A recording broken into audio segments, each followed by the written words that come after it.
إن الحمد لله نحمده ونستعينه ونستغفره ونعوذ بالله من شرور أنفسنا ومن سيئات أعمالنا من يهده الله فلا مضل له ومن يضلل فلا هادي له وأشهد أن لا إله إلا الله وحده لا شريك له وأشهد أن محمدا عبده ورسوله أما بعد.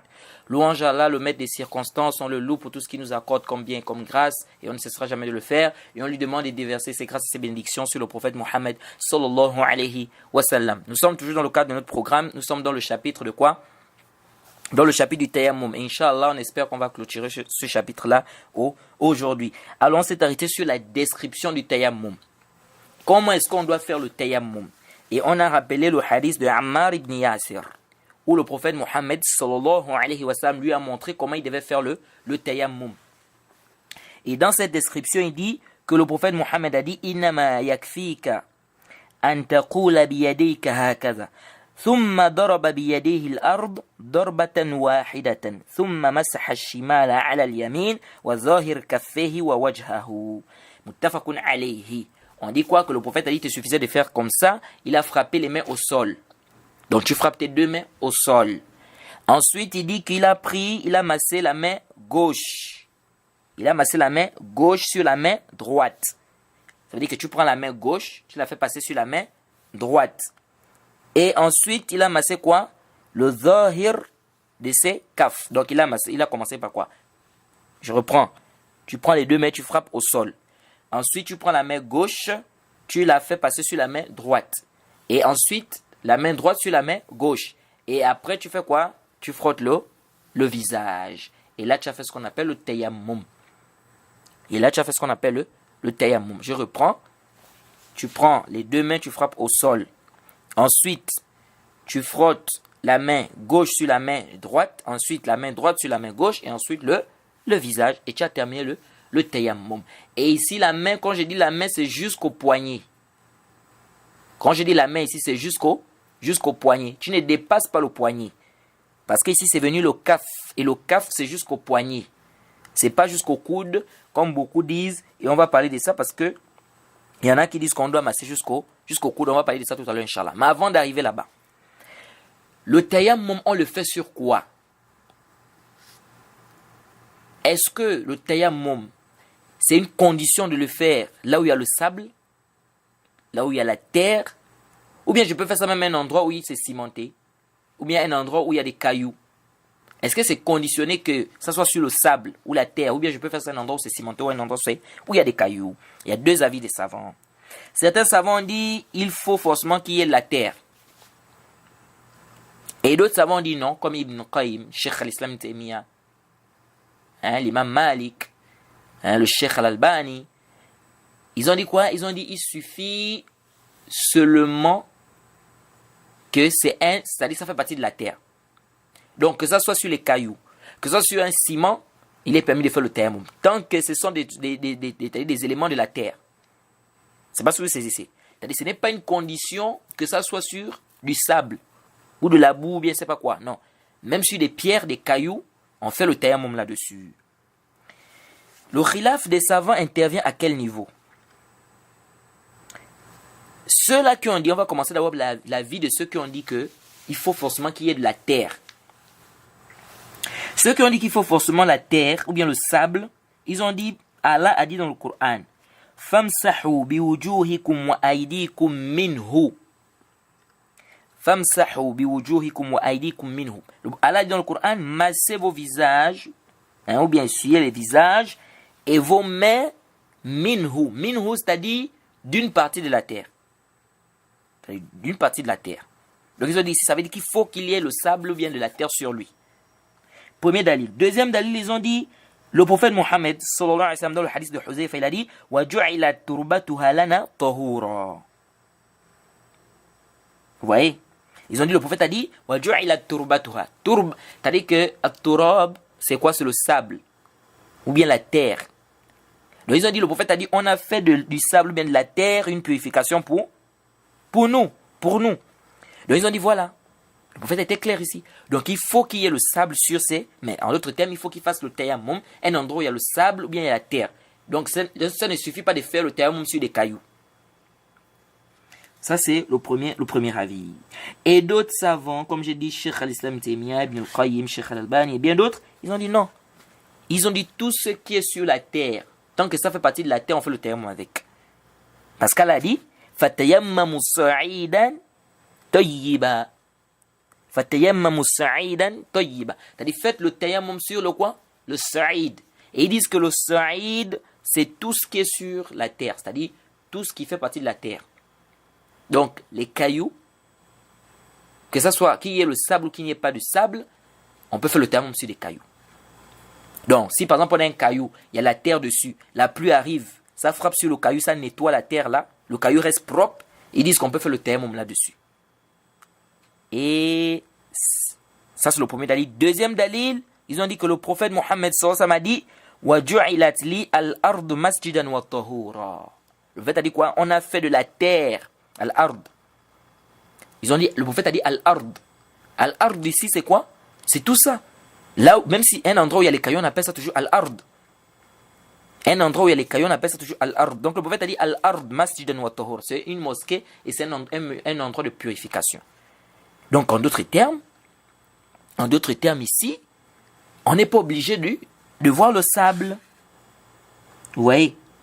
Et puis aussi, ils ont dit, le prophète Mohammed sallallahu alayhi wa sallam, dans le hadith d'Ammar, dans la version de Bukhari, il a soufflé, le prophète a frappé au sol et il a soufflé sur les mains. Donc ça veut dire quoi ici? Ça veut dire qu'il a enlevé le sable qui était sur les mains. Donc c'est pas une condition alors de faire le tayammum avec quoi? Avec le sable puisque le prophète a soufflé. Voilà un peu les dalils de ces savants-là. Et c'est l'avis du Cheikh As-Sa'di et du Cheikh Ibn Uthaymin, rahimahumullah, ou rahmatullah alayhima. Donc le Cheikh Al-Albani, le Cheikh Ibn Uthaymin, l'imam Abdurrahman As-Sa'di, qui est le professeur d'Ibn Uthaymin, l'imam Malik et beaucoup de savants, ils ont dit, tu peux faire le tayammum même sur le caillou.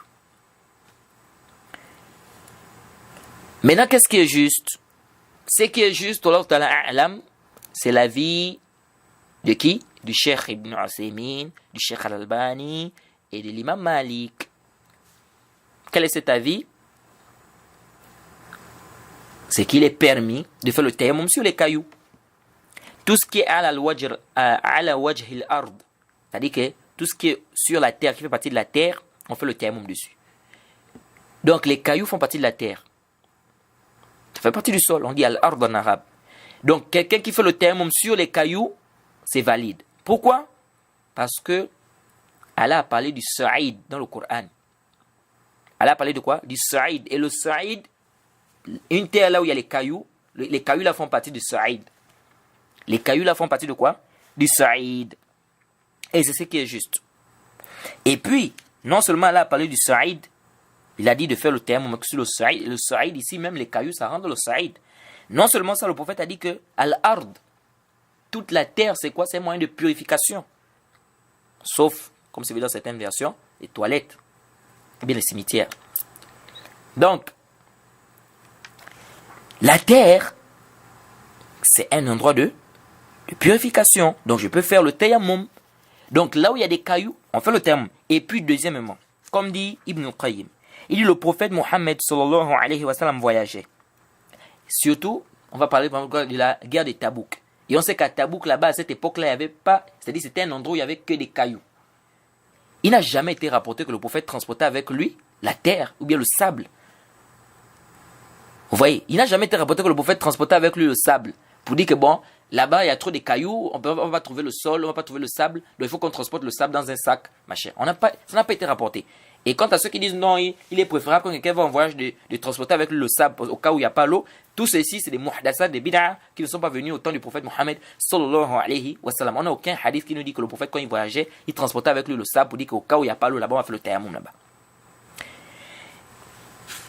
Et puis, revenons maintenant au dalil de ceux-là.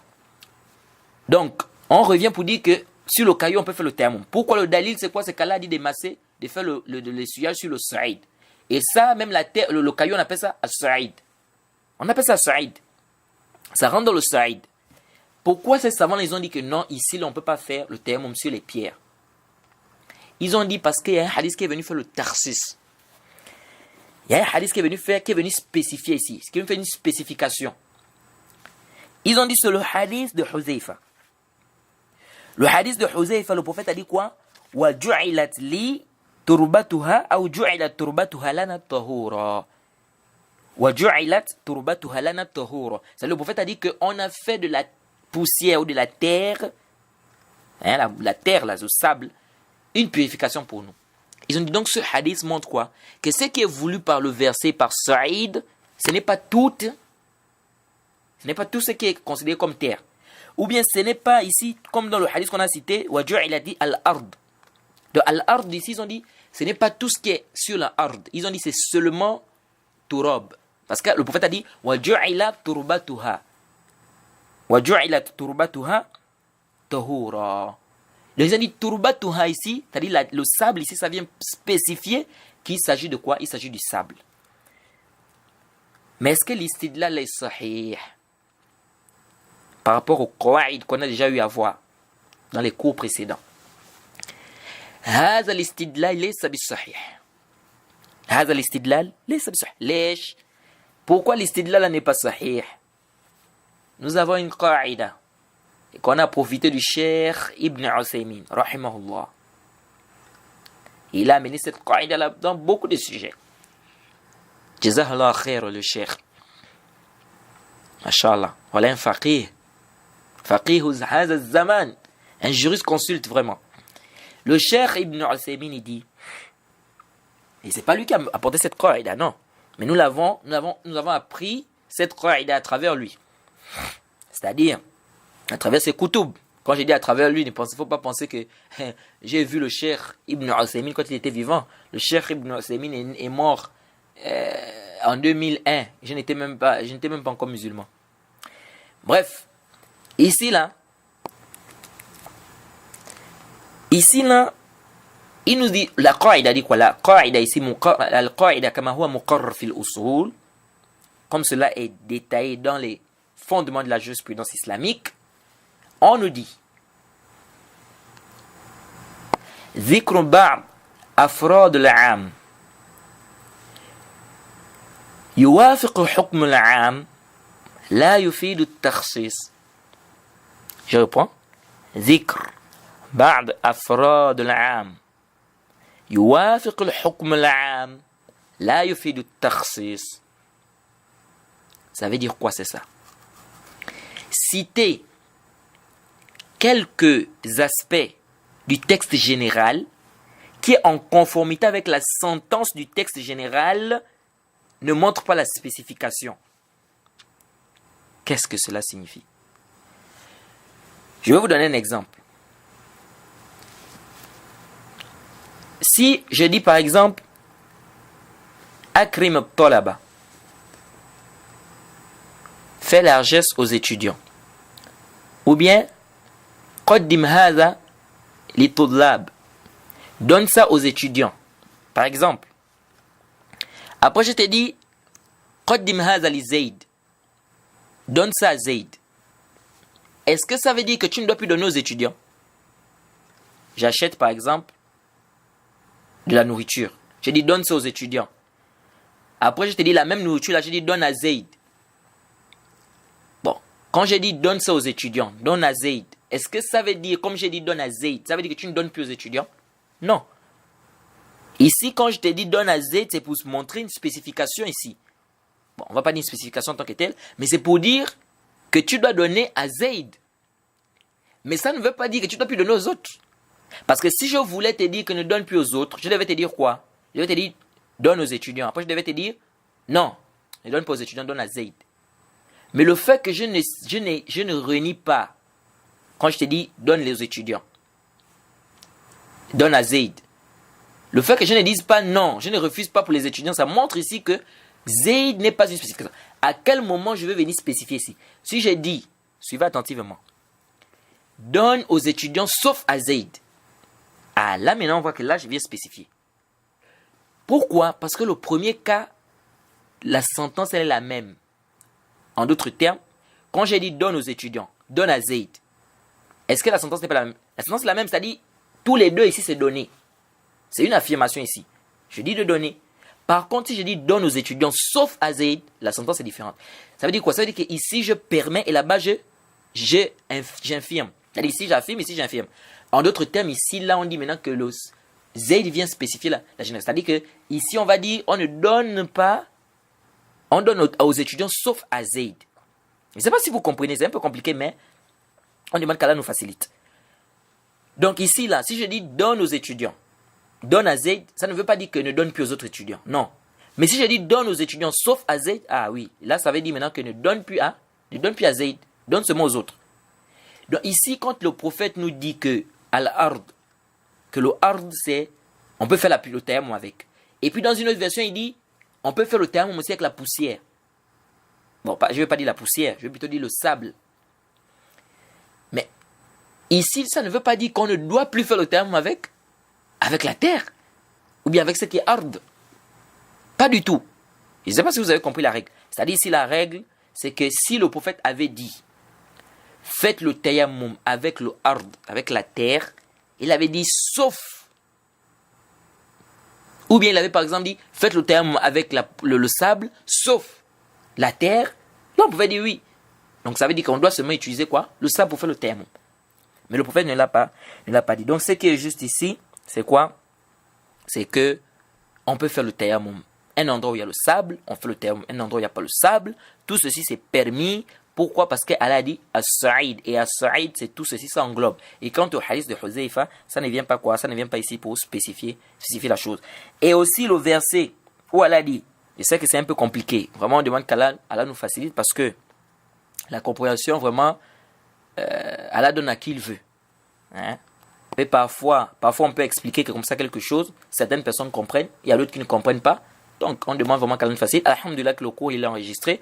Donc, tu peux faire revenir le dars pour mieux comprendre et puis demander à de te donner la compréhension. Donc ici là c'est ce qu'il faut retenir. Maintenant quant au verset où elle a dit famsahu biwujuhikum wa aydikum minhu, les savants divergent sur le terme minhu parce que ceux qui ont pris ça comme dalil pour dire qu'on doit utiliser le sable, ils ont dit minhu. Minhu ça veut dire que ça doit être le sable. Or ici c'est pas ça le sens. Minhu ici les savants disent ça veut dire de la terre jusqu'au visage. C'est-à-dire, faites le terme minhu, c'est-à-dire de la terre. Tu fais le terme de la terre jusqu'au visage. Donc, at-tahqiq, as-sahih ar-rajih, c'est que juste, c'est quoi? C'est qu'il est permis de faire le terme sur des cailloux. Pourquoi? Tout simplement parce qu'on appelle ça as-sa'id. On appelle ça as-sa'id. Et Allah nous a demandé de faire le terme sur le sa'id dans le Coran. Donc, ça reste général, on fait le terme sur cela. Alors, on a déjà spécifié, on a déjà dit comment il faut faire le tayammum. Maintenant, les savants divergent sur le tartib. Est-ce que je dois commencer d'abord par les mains, ensuite le visage? Ou bien, je peux commencer par le visage, ensuite les mains? C'est un khilaf des savants. Certains savants disent qu'il faut respecter la chronologie. D'autres ont dit non. Parce que le waouh, ça n'implique pas le tartib.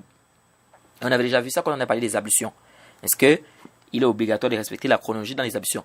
Parce qu'on avait dit que le waouh là, tout fait du tartib. Hein, le waouh.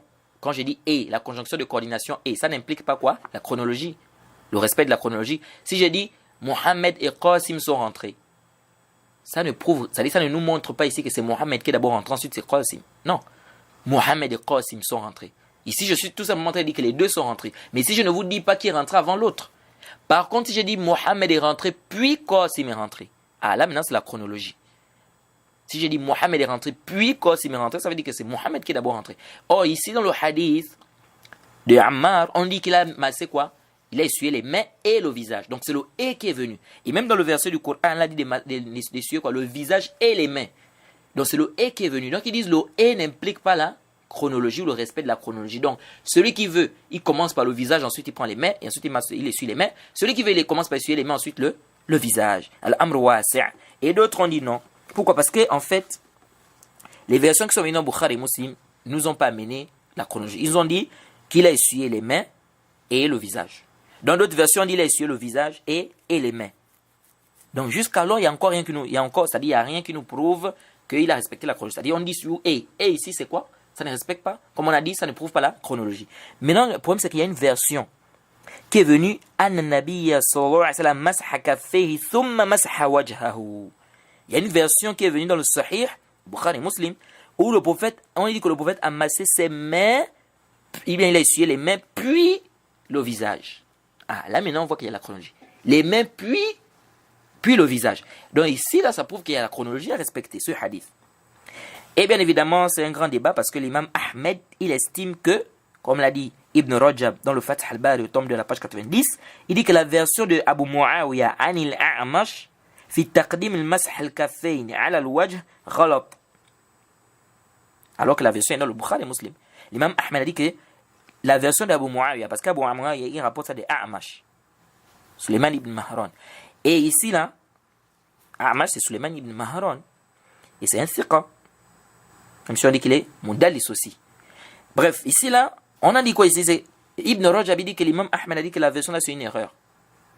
Pourtant, la version de Bukhari Muslim. Il dit que la version qui a dit que il a d'abord massé ou bien il a d'abord essuyé les mains, puis le visage, c'est une version où il y a une erreur. Ala kulli hal, le débat, il est quand même, c'est-à-dire, il est quand même fort. Parce que ici, ceux qui ont dit qu'on commence par le visage, parce qu'il y a certains qui ont d'abord dit qu'on commence par le visage, ensuite les mains, ils ont pris le verset du Coran. Allah a dit d'essuyer le visage, puis d'essuyer le visage et les mains. Ils ont dit Allah a commencé par le visage. Même si c'est vrai que c'est pas puis qui est venu, c'est le mot et, la conjonction de coordination et. Ils disent mais quand même, Allah a commencé par le visage. Donc on commence par le visage. D'autres ont dit non, on commence par les mains. Pourquoi? Parce qu'ici, on a le hadith d'Ammar, on dit que le prophète a commencé par les mains, ensuite le visage. Et d'autres ont dit non, c'est même pas obligatoire, tu commences par ce que tu veux. Si tu veux, tu commences par le visage, si tu veux, tu commences par les mains. Mais à la kulli hal, le mieux c'est de commencer par les mains. Hein, tu commences par les mains, ensuite le visage, comme c'est venu dans le hadith de Ammar dans la version de Bukhari Muslim, même si l'imam Ahmed a dit que cette version-là, c'est une erreur. Mais si quelqu'un n'a pas commencé par les mains, il commence directement par le visage, est-ce qu'on peut dire ici que son tayammum est nul? Non, on ne va pas dire ici que c'est nul. On ne va pas dire ici que c'est quoi? Que c'est nul. Et on a dit qu'on frappe au sol une seule fois. C'est pas deux fois. Quant au hadith de Ibn Omar, qui dit que le prophète a dit At-tayammum dorbatan, dorba lil wajh wa dorba lil yadayn ila al-mirfaqayn. Le hadith de Daraqutni, c'est un hadith da'if, la yasih wa la yasbut. Beaucoup ont même dit que c'est mawqouf à Ibn Omar. C'est-à-dire que c'est la parole d'Ibn Omar, c'est pas la parole du prophète. Mais c'est un hadith da'if. C'est un hadith quoi? Da'if, la yasih wa la yasbut. Donc le hadith qui dit que le tayammum c'est deux, c'est-à-dire deux frappes, une frappe pour les mains, une frappe pour le visage et une frappe pour les mains jusqu'au coude. C'est un hadith da'if, la yasih wa la yasbut. Même s'il y a certains savants tels que l'imam Malik, l'imam Abu Hanifa, l'imam Shafi'i, ils ont dit que on peut faire cela. Et l'imam Shawkani ici il a dit wa yamsahuma marratan wahida bi darbatin nawiyan musammiyan. Il dit qu'il frappe une seule fois. L'imam Shawkani rahimahullah est de notre avis ici, comme on a dit que c'est une seule fois, comme le hadith a prouvé ici dans le Bukhari Muslim. Donc il frappe une seule fois et il dit en prenant l'intention bien évidemment de se purifier, et il dit quoi ici? En disant Bismillah. En vérité, il n'y a aucun hadith où on nous dit que le prophète a dit Bismillah et quand il a fait le tayammum. Même vous avez vu le hadith de Ammar que je vous ai cité tout à l'heure, où il a dit à Ammar, il te suffit de faire comme ça, et le prophète lui a montré. Il n'a pas dit dedans Bismillah. Il n'a pas dit Bismillah dedans. Pourquoi les savants l'ont dit Bismillah, tel que même Shawkani et beaucoup de savants? Ils ont dit c'est parce que le tayammum vient remplacer les ablutions. Le prophète a dit dans le hadith d'Abu Huraira, le hadith rapporté par le Bazzar, qui est authentifié par Ibn al-Qattan et beaucoup de savants. C'est un hadith Hassan li ghayrihi, authentifié par le Cheikh Al-Albani et bien d'autres, où on dit que le prophète Mohammed sallallahu alayhi wa sallam a dit As-sa'id wudu'ul muslim wa in lam yajid al-ma' 10 sinin fa idha wajada al-ma' falyattaqillaha wal yumissahu basharatah. C'est un hadith authentique, clair. Le prophète a dit quoi?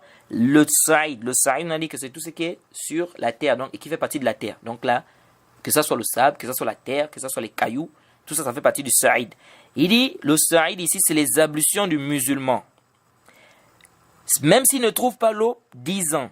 S'il trouve l'eau, qu'il craigne Allah et qu'il déverse l'eau sur son corps. Donc, par conséquent, c'est pourquoi on avait dit la fois passée que si quelqu'un a fait le tayammum, il est en état de janaba, il a fait le tayammum, il a prié comme ça. Maintenant, s'il trouve l'eau, il fait quoi? S'il trouve l'eau, il doit faire le ghusl, le grand bain.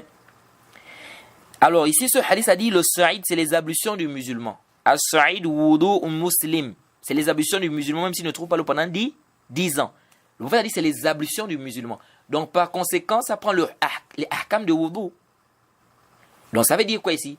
Ça veut dire que ce qui annule les ablutions, c'est ce qui annule le tayammum. Parce que le prophète a dit c'est les ablutions du musulman, même s'il ne trouve pas l'eau pendant 10 ans. Donc ce qui annule les ablutions annule le tayammum. Et comme on a dit, il y a un autre ajout, c'est quoi? C'est l'apparition de l'eau. S'il y a l'eau, le tayammum n'est plus valide, sauf dans les cas, comme on avait déjà cité depuis le départ, de celui qui est malade ou bien comme ça, comme on avait déjà dit. Et donc ils ont dit, puisque le tayammum c'est les ablutions du musulman, et que dans les ablutions on dit bismillah en faisant les ablutions au début, donc ça veut dire que le tayammum aussi on dit bismillah. Vous voyez? Mais sinon il n'y a pas un hadith authentique, clair, où le prophète Mohammed sallallahu alayhi wa sallam nous a dit quoi? De faire quoi? De dire bismillah lorsqu'on fait quoi? Lorsqu'on fait les ablutions. Simplement ils ont fait quoi? Ils ont fait là. Et lorsqu'on fait le tayammum, simplement ils ont fait ce qu'on appelle l'analogie. Alors, ici, là aussi, un sujet, une mas'ala ici. On a dit qu'on va essayer de détailler ça aussi. Quelqu'un est dans la prière. Quelqu'un a fait le tayammum. Il n'a pas trouvé l'eau, il a fait le tayammum. Ensuite, il vient dans la prière, il dit Allahu Akbar. Quand il est dans la prière, il entend que l'eau est arrivée. Les enfants crient, l'eau est venue, oh, l'eau est venue. Ou bien, comme on a dit, le robinet est devant lui. Il a laissé ça peut-être ouvert, par inadvertance. Maintenant, il vient prier Allahu Akbar.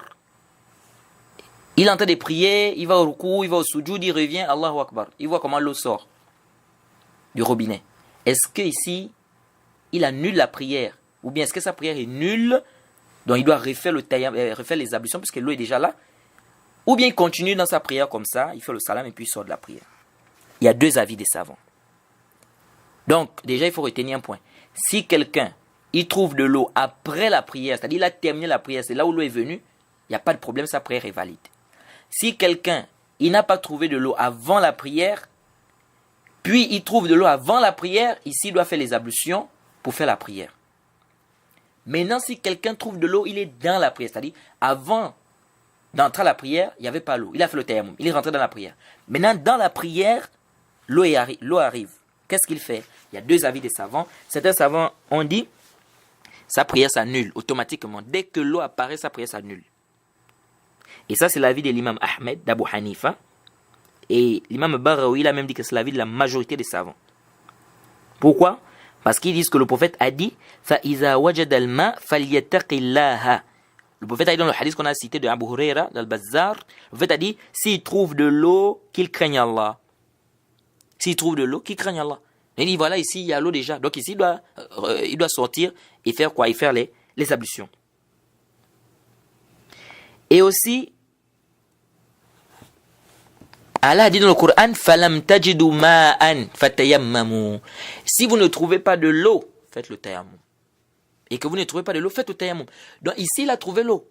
Ils disent ici, parce que de ce verset, on a pris une règle. On avait dit quoi la règle? إِذَا جَاءَ الْمَاءُ بَطَلَ التَّيَمُّمُ. Si l'eau est arrivée, le tayammum est nul.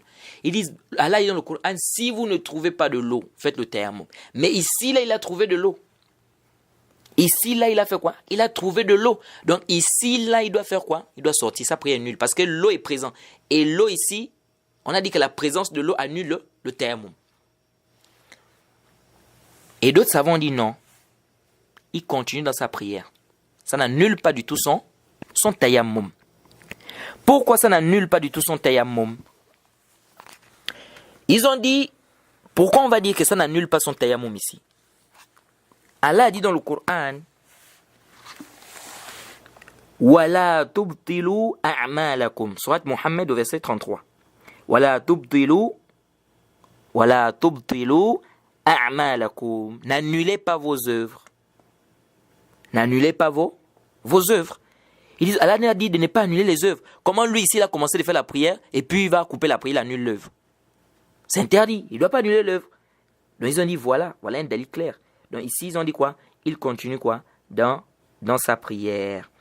Mais ce qui est juste, Wallahu ta'ala a'lam, c'est quoi? C'est que sa prière est nulle. Dès que l'eau apparaît, c'est terminé là, c'est fini, la prière est nulle. Il doit faire quoi?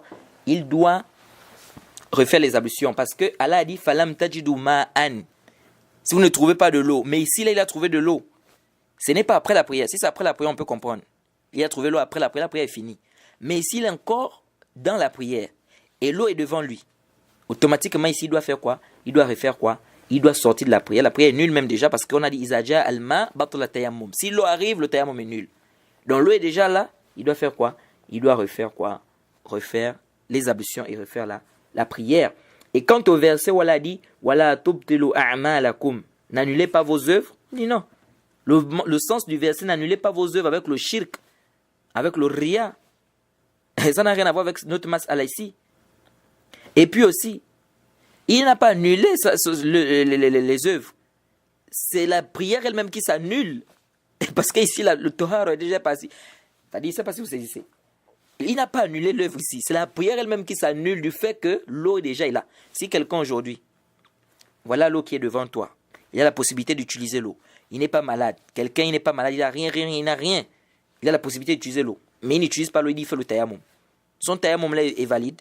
C'est pas valide. C'est-à-dire le simple fait que l'eau soit déjà présente et qu'il ait la possibilité d'utiliser l'eau, ça rend invalide son tayammum. C'est-à-dire ce n'est pas lui qui annule. C'est pourquoi ces savants là ils ont dit, ici là celui qui est dans la prière, et il voit l'eau devant lui, c'est-à-dire l'eau apparaît. C'est-à-dire c'est pas lui qui annule la prière ici. Donc quand le verset dit que n'annulez pas vos œuvres, c'est pas lui qui annule, l'œuvre est déjà nulle en elle-même. C'est-à-dire elle s'annule automatiquement parce que l'eau est, parce qu'on a dit parmi les choses qui annulent les ablutions, on a dit quoi? L'apparition de l'eau, il faut ajouter ça. L'apparition de quoi? De l'eau concernant le tayammum. Parmi les choses qui annulent le tayammum, pardon, pas les ablutions. Parmi les choses qui annulent le tayammum, l'apparition de l'eau. Donc on a dit tout ce qui annule les ablutions, annule le tayammum. Et aussi on apporte un ajout pour le tayammum, c'est quoi? L'apparition de l'eau. Donc ce qui est juste, elle est le plus savant, c'est que celui qui voit l'eau dans sa prière, ou bien il est dans la prière, l'eau apparaît, sa prière est nulle. Donc il recommence les ablutions et il refait la prière. Par contre, s'il est dans la prière et qu'il doute, est-ce que l'eau est arrivée? Est-ce que l'eau n'est pas arrivée? Ici, on dit quoi? On dit continue ta prière parce qu'on a une qaïda qui dit Al-yaqin la yazulu bishak. Al-yaqin, pardon, la yazulu bishak. Al-yaqin la yazulu bishak. C'est-à-dire, la certitude ne peut être effacée par un doute. La certitude doit être effacée par une certitude. On a détaillé ça dans nos cours de quoi? De purification dès le début là-bas. Donc ici, on retient quoi?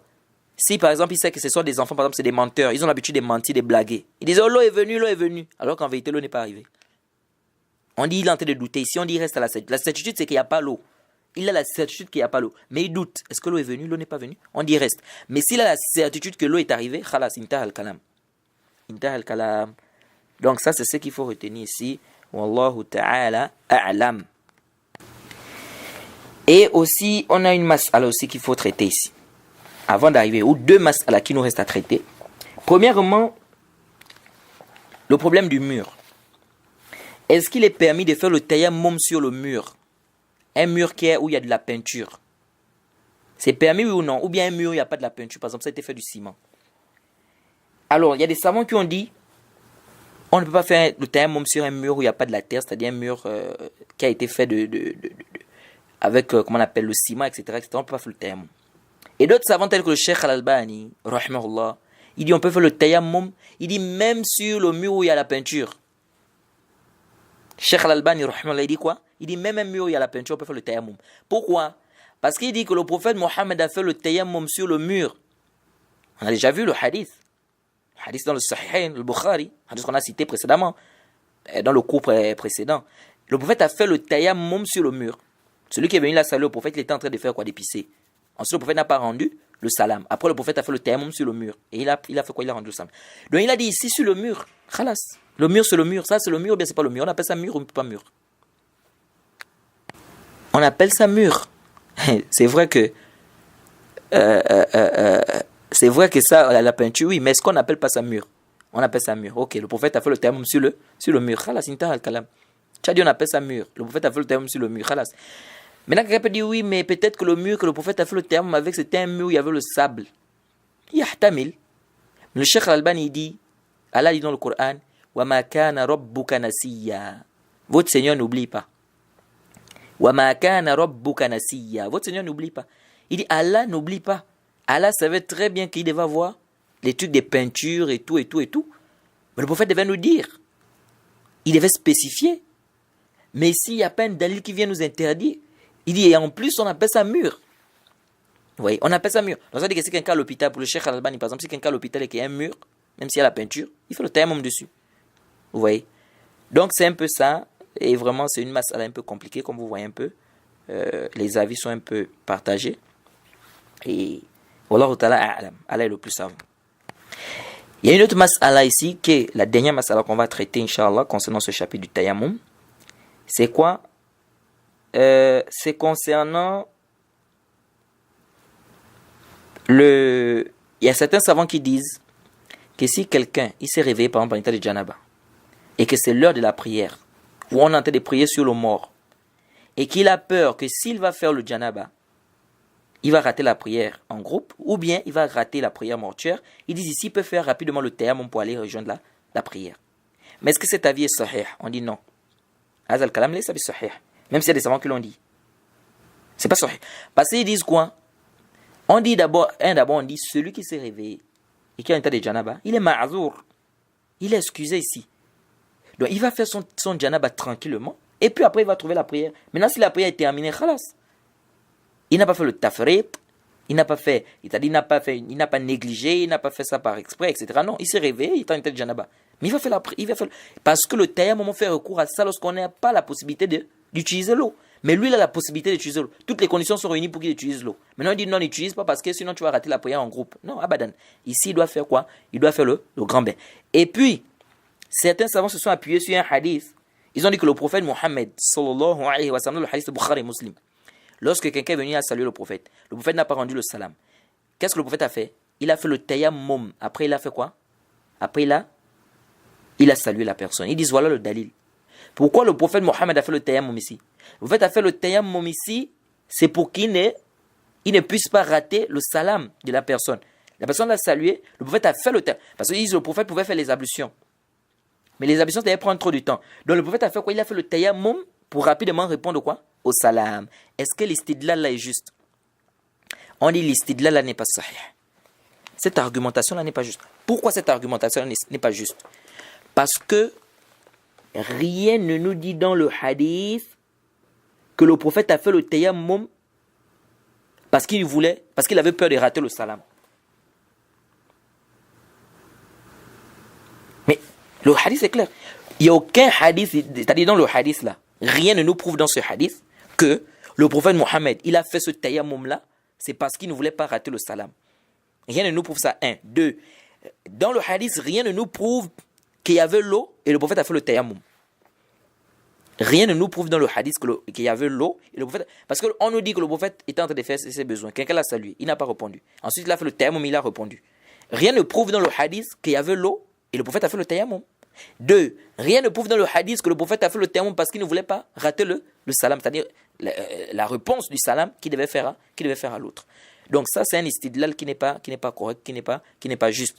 Qu'est-ce qui vous prouve? Ou bien qui vous a dit dans le hadith que le prophète a fait le tayammum? C'est parce qu'il ne voulait pas rater le salam.